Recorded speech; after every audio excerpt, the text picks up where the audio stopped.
and welcome back. My name is Alexi and I'm the teacher behind Bukuras tutorials.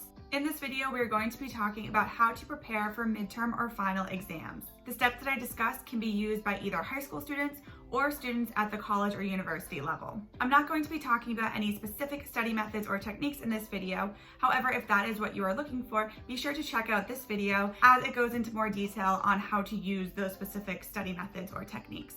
In this video, I'm going to be talking more about the planning process and how to organize your materials and your time in order to effectively study for either midterm or final exams. Before we move on, please be sure to like this video and subscribe to my channel so you never miss out on a study, organization, or time management tip. I come up with new videos every week, so if there is a topic that you would like me to make a video on in the future, just be sure to leave a comment down below. So let's get right into the video.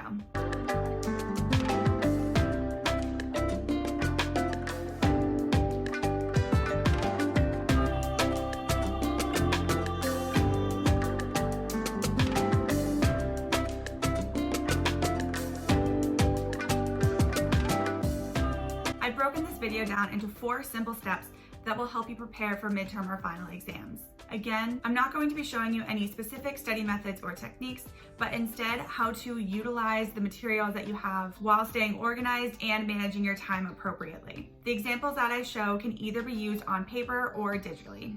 The first thing that you'll need to do, which is probably the most basic, is to write a list of all of the classes that you're going to have an exam in. In many cases, this might be every class that you have. However, being that it is 2020 and some schools are either hybrid or full remote, schools might have changed their policy on exams. Because of this, just check with your teachers to be sure if you are going to have an exam or not. And then once you figure that out, be sure to write it down. Step number 2 is to create a list of study materials for each class that you are going to have an exam in. This is the information that you are going to use to study. For example, more often than not, you will have notes, a book or a textbook, and perhaps instructional videos. If you are in high school, and potentially you might get this in college as well, your teacher might give you a study guide. These are so crucial when studying. You want to make sure that you gather materials related to topics on the study guide. That way you can focus your time on exactly what you are going to need to know for the exam. Gathering all of these study materials are crucial for step 3. Step number 3 is to take all of the materials that you gathered in step 2 and figure out the best way to study that information. For example, you could rewrite your notes, create a voice recording of yourself reading the notes, you could create flashcards or mind maps. Some of you might already have these things from earlier on in the year, and if so, that's great, you're ahead of the game.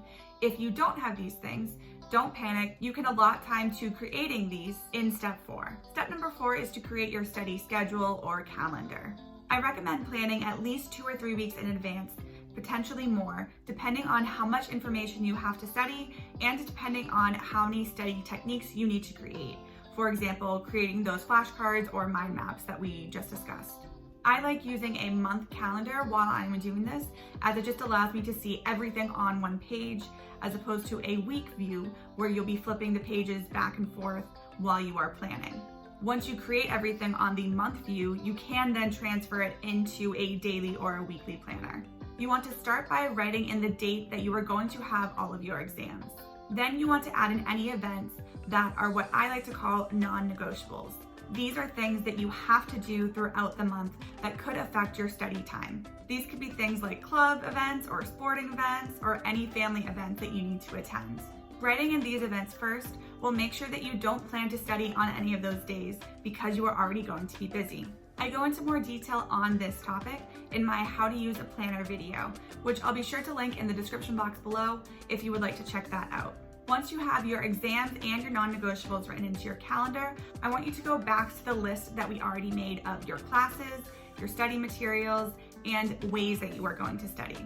What I want you to do now is allot an estimated amount of time that you are going to spend studying that specific topic.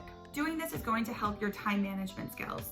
We don't want to plan on having you study 2 different classes on the same day if both of those classes are going to take you 5 or 6 hours to study. There just isn't enough time in the day for you to do that. However, if there are 2 classes that are only going to take you about 2 hours to study for, those could potentially be joined in on the same day. Now let's return to the calendar. I recommend leaving 1 day a week blank where you don't plan on studying anything. More likely than not, something is going to come up and interrupt your study plan throughout the week. This blank day gives you a little bit of wiggle room, so that way if you need to move something from one day to another, you have time to do that, ensuring that you don't miss out on any study time. Make sure that you transfer everything from the list to the calendar so that way you don't miss out on anything. Take a look at what I mean here.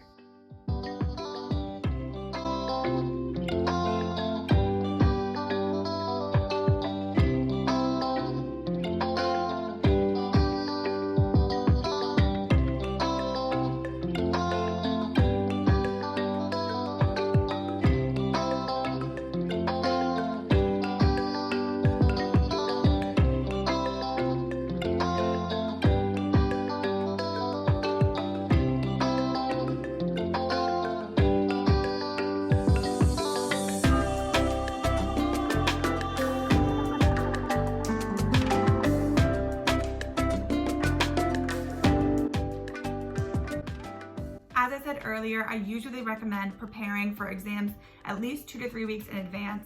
However, if you plan for longer than that, that would even be better. Now that we've gone through all 4 steps and you have a study schedule, I want to give you a piece of advice. You need to stick to the schedule. It's as simple as that. Going through this 4-step process won't matter if you don't follow through. With that said, you can absolutely make adjustments to the schedule. That is almost for sure going to need to happen. Things come up that mess up our plans all the time, but you need to make sure that you readjust the plan so you don't miss out on any study time. This is why I recommend leaving at least one of those blank days in your week, because even if something does come up, you can move whatever was meant to happen on that day to the blank day, ensuring that you won't miss out on any study time. Also, be realistic with your planning. If you know that you just don't have time during the week because you have practice or work or any other event, that's fine, but just plan all of your studying on the weekends and make sure you follow through and actually study on the weekends. Alternatively, if you know that your weekends are filled with other events, make sure that you get your studying done all throughout the week. This schedule needs to be realistic for you in order for you to stick to it. Well, I hope you found this video helpful and useful. Again, all of these tips can be used for either students in high school or students at the college or university level. Again, be sure to like this video and subscribe to my channel so you never miss out on a study organization or time management tip. Thanks so much for watching, and I will see you next time.